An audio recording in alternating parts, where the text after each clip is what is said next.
It's time to take your business to the next level, the boss level. These are the premier business owner strategies and successes being utilized by the industry's top talent today. Rock your business like a boss, a VO boss. Now let's welcome your host, Anne Ganguza. Hey everyone, welcome to the VO Boss Podcast. I'm your host, Anne Ganguza, along with some very special guests today, all the way from across the pond and from the VO Social Podcast, the famous ladies, Nic and Leah. Ladies, thank you so much for joining me today. Oh, you're very welcome. We're famous, Nic. That's exciting. You are famous. So famous. Most famous. You're the most famous. In a very small sphere. You have the, what is it, the longest running voiceover podcast? Yeah, well, In the I UK? can't speak for the, it's in the UK, not for America, but we're the most listened to and longest running voiceover podcast in the UK. Fantastic. How long have you guys And highest been? reviewed. Yes. Oh, yes. I love that. And we've been going since like 2015. We didn't start off as a podcast, to be honest. We started off as a little recording pushed up onto SoundCloud, trying to get everybody to join us in the pub for a social. Well, was there you actually go. what it was to start with. But yes, we're going to call it a podcast because that's what it is now. But yeah. Mm-hmm. Well, I have to say, I'm honored to have both of you here. And I was kind of rummaging through your podcasts and quite a while ago, and I noticed that you did one on AI and voiceover. Two on AI. Yeah, you did two of them actually. And I have to say, bosses out there, if you have not listened to the VO Social, you really need to go out there and listen. I was so impressed with your episodes on AI and how in depth and how much information they provided that I really wanted to talk to you in my series in Voice and AI about some things that you had brought up about AI and voice and get your take on where you think voiceover artists can pivot their businesses to kind of evolve along with the developments that are happening in this. So. Yeah, thank you for saying those nice things about the episode. It took a huge amount of work, not least because the people that we interviewed for that, in it we play a clip of an AI that can cry. That's the sort of tagline of it. Faith. And the company that made it were called Synantic, and getting them to speak to us on the record was quite a challenge because they knew how much of a sort of negative potential there knew was what time in it terms is. of actor reactions. Yes, exactly. And I actually wanted to ask you how you managed to do that, because some of their answers I wasn't necessarily pleased with in regards to how they were going amazed. to ethically use voice. The thing is with AI is that any company who is creating an AI voice is taking work away from voiceovers to some extent. And she was aware, the lady from Synantic was very aware of that. And the problem is that even the most well thought through arguments to defend that position are flawed, are always going to be flawed, because that work is still going to be taken away from voiceovers. No matter how you coat it and how you fluff it up, it will still be that way. So, for example, she said, what was it she said about being able to, you can use your AI version of yourself in order to be able to be in two places at once, and do that job and that job at the same and time. And if you're feeling a bit tired, give it to your AI. And it's like it was so I don't ridiculous get tired. that in the exactly don't get in the tired follow-up. voicing. And when In do the two follow-up jobs episode come we up did. that you can't do? Like, when do you get two jobs at the same time? So what happened was, in the follow-up episode that we did, we brought in like all the listeners that had sent their responses to that episode, all their like absolutely flabbergasted views on the matter, and we got them to record that and put that in there, because it is a bit mad, the idea that an AI can help you do more work. It's a mad argument. Anyway, yeah, so I know what you mean. I think I understand where her argument is coming from, and I don't know if her background is in, I don't think her background was in voiceover, but anybody that probably promotes, anybody that's promoting the advantages and benefits of AI is where you take away the tedious parts of your job and allow AI to do that for you, and therefore you can excel at other areas. And that's probably, I think, the take that she was going with that one. one. I think so, maybe.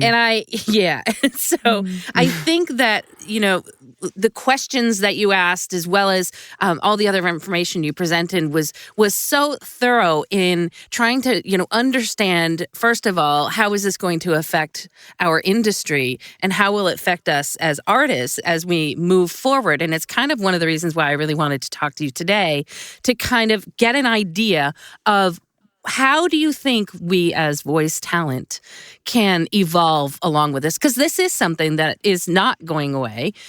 It is something that will take a portion of our jobs away. And I think it's just, as we sit back and watch, we need to evolve so that we can survive. Otherwise, look, the grim reality is what happens in 5 years? There's my big question for you for the day is, what will happen in 5 to 10 years if AI voices have taken away our jobs, right? What will we do, right? Or do you have a plan? Is there a plan B? I know that sounds so grim, as in doesn't us it? or people generally. In people. No. But think about it. Like, what is plan B for your business, right? If a lot of work is being taken away from this. And what are your thoughts about that?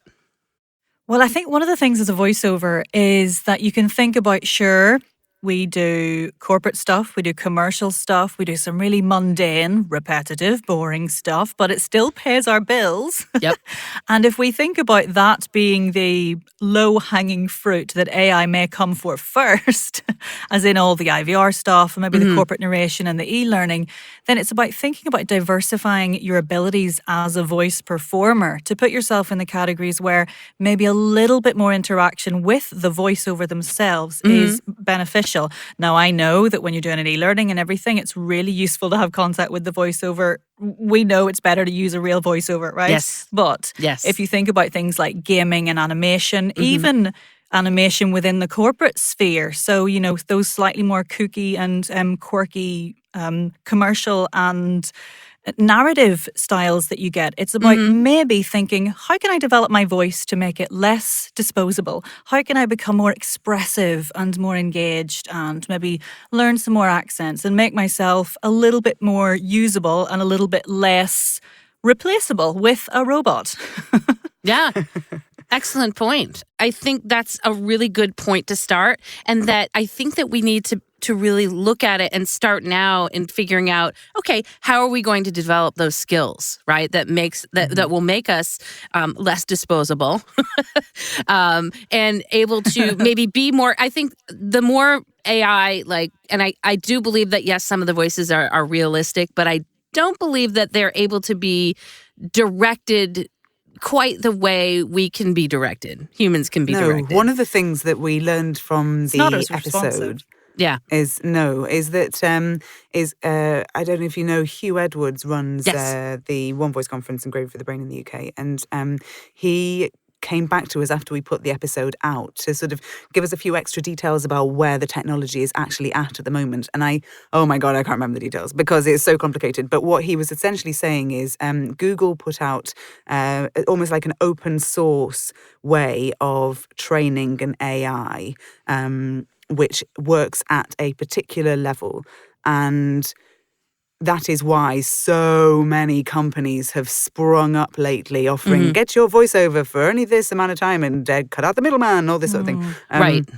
Because they've all been able to access this. Exactly. They've all been able to access this technology. The only difference really between each company is the website, the shop front. But everything else, all the back of store technology behind it is all exactly the same. And that is why. Oh, interesting. I didn't know that backstory. Oh. Yeah, I mean, you'd have to listen to the second part of our thing to really get the detail of it, because even though I re-listened to it recently, I can't remember any of those numbers. But there's a ceiling to how good the quality can be at the moment, which is because if you want to increase the quality and take away that sort of slightly computery texture of the voice, robotic, then it then vastly increases the amount of time and processing power, I think, and cost involved. So although there are some really well-trained AIs, they are still using the same system, and they are still limited in terms of how much you can direct them and how natural you can make them sound. I think that one that you were talking about with the one that can cry, I think that was specifically tweaked for just that type of cry, if I'm correct. In the research that I did with it, like it can only cry at that particular emotional level, and if you needed to I don't vary. know. Yeah. I think certainly what they were saying, and whether it's really true, I don't know. But certainly what they were saying is that you can adjust the level of emotion, but it's not like an infinite variety of emotional states that you can get with a real actor. It's option 1, option 2, and option 3. One of the limitations, and one of the things that was pointed out in our follow-up Everybody Calm Down Dear episode to our first AI installment, was that the other things surrounding that voice are also the things that emote. So it's the music and the writing and the dialogue and the interaction between the two characters. It's not just the voice Faith that is yeah, she's crying, but it's not just that makes us feel sad. It's everything else around it. It's the production. So I think what some people were saying, if you just took that voice and you listened to it on its own, would it have the same effect? Would it sound as realistic?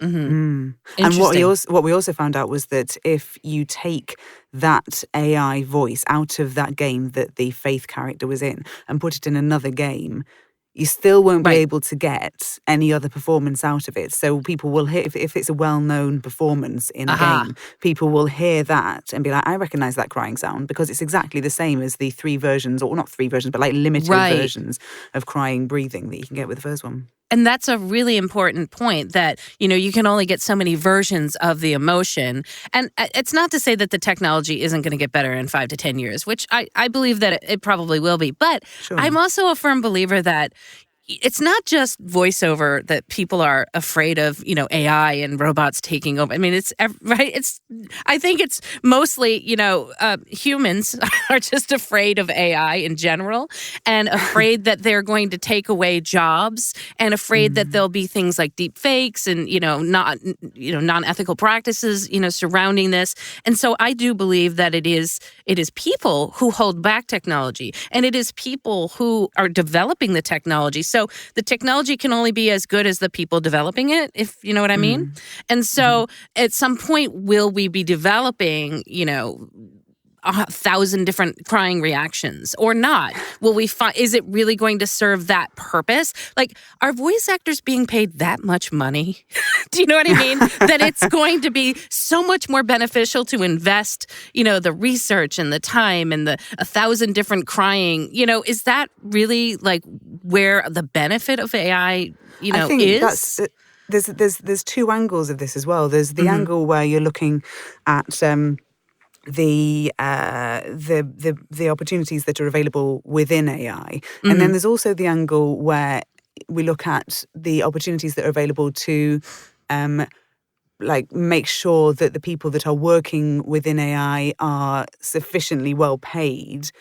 And one of the things that we talk about in the episode, we get a representative from the union to come and talk to us about this, because again, it's another one of those things that's so incredibly complicated. I have to keep going back to listen to it every time it comes up in conversation.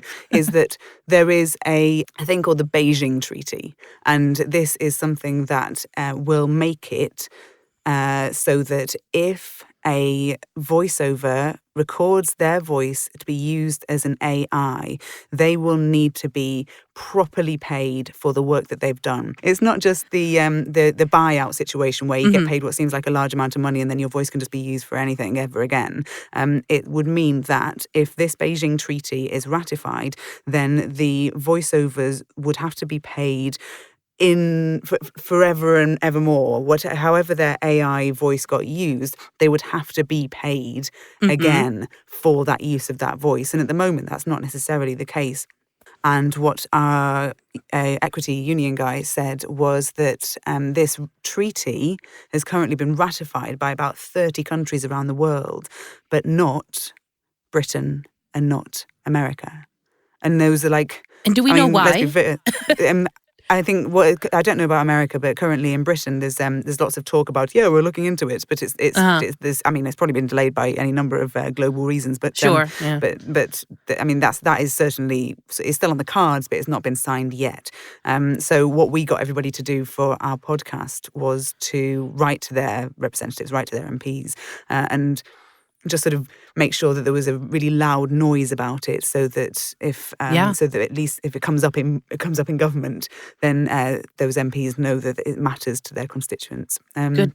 Yeah. Excellent. I think that that's important for us to really look into ways that we can protect and be compensated for our voices if they are indeed being used for AI voices or other purposes. So in addition to, I like the sound of the treaty there, and I know that I would like to get something globally accepted and passed that can protect us. But in the meantime, what do you guys think we can do in terms, like, say we get some sort of a weird audition, and I think we've seen them all, weird auditions that require you to record a large number of phrases, and then I've noticed that there's not a whole lot of information about those. So what can we do as voice talent now to kind of protect ourselves? I think probably ask questions if you can of the person who's come to you about that job. Find out as much as you can. And if they go silent on you questioning, then that for me is a huge red flag. If you say, can I have some information about what this is being used for, how long it's going to be used for, what's the usage fee? Because a lot of them come on this, it's just to train hearing aids or some kind of thing. And you're like, is it though? Is it really? Yeah, right. So I think ask as many questions as you can, and then go to your union or to your fellow colleagues and say, look, this has come in. Do you think it's legit? If it seems legit, right, what is a good figure? And when someone says buyout, just gently remind them that it's sort of kind of almost illegal to, to ask for a complete buyout, and that you need a little bit more information. I think information is the key here, and knowing your worth. I think we all know that if someone comes along and goes, all right, record for me for a day, all these random sentences that don't really need much prep, and I will give you $10,000. You're probably going to go, sweet, that's quite a good deal there. But if that a recording is going to go out for the next 25 years to thousands of different IVR systems or thousands of different e-learnings, then you've really undercut yourself. Yeah. Let me ask you a question. I'm going to back up just a minute. You mentioned it's kind of illegal to ask for an all-inclusive buyout. What did you mean by that? That's the Beijing Treaty thing, isn't it, Leah? That's what our rep was saying in the episode, that if we can get this ratification of the Beijing Treaty, it's actually illegal to ask for a buyout. That's what we need then, for sure. And there's the checking of the contract situation as well, because this is what our equity guy was talking about. But if you're looking through your contract and it's saying that you must waive your moral rights, if there's a clause about waiving your moral rights in there, then that's something that might again be a red flag depending on the job, because if you're waiving your moral rights, that means you then have no say from then on as to how that recording is used. And if it's used to advertise something horrible or whatever it might be, then you've got no legs to stand on. And it sometimes, in some cases, it's sort of impossible to get away from that, because it's a standard clause in contracts and people don't budge. And so then you just have to be really clear as to how and where that recording is then going to be used, and make sure that you're happy that there's no real risk that it's going to be promoting Nazism or whatever. I think that's one of how I like that moral clause, and so that your voice can't be, maybe your words can't be strung together to say something that is, something that you would never say as a human being. I think that's a very important thing to be concerned about as a voice talent. But I also think it's important for us. We definitely need to be aware, and now especially because I consider it just like digital media, right, or new media. It's the Wild West right now of AI voices, and I think this is the time for us to educate ourselves about what's happening in the industry and educate ourselves about how best to protect ourselves right now. This is the time to start looking into that and start educating yourself about how you can best protect yourself. And also, I think in terms of companies that are, I find it so interesting. You were talking about how all these companies popped up after I think the Google became open source, so that people could just pop up and create these AI companies to use your voice to save money. Don't be the middleman, or you don't have to hire a voice talent. I think that there's going to be a lot of checks and balances, not just from our industry, but from, in general for AI, that companies that pop up, out of nowhere, they really need to have they need to adhere to some sort of standards or ethics. I mean, at least I want to hope in a perfect world that, that it's not there yet, though, is it? It's not There's there. no checks or balances. But that's it. And I'm hoping that there will be checks and balances, not just for, the voiceover industry, but checks and balances in general for AI companies that are, using data and using, synthesized voices. And, what is there any sort of checks and balances about like deep fakes? Because deep fakes are scary. But I don't think that, I would hope that in the next few years that there would be some sort of standard or some sort of like legal, like the treaty we're talking about, that actually comes to fruition, and that we will have a little more protection in addition to our own selves. But I think we need to start with our own selves becoming educated in the industry. Hear, hear. Yeah, quite right. absolutely. So, ladies, I want to say, first of all, thank you so much for joining me on this podcast. You're very welcome. Yeah, I just, there's a lot of great stuff here that, bosses, I want you guys to go out there, listen, educate yourselves. Tell our bosses how they can listen to your podcast and get in touch with you guys. They should go to theviosocial.com.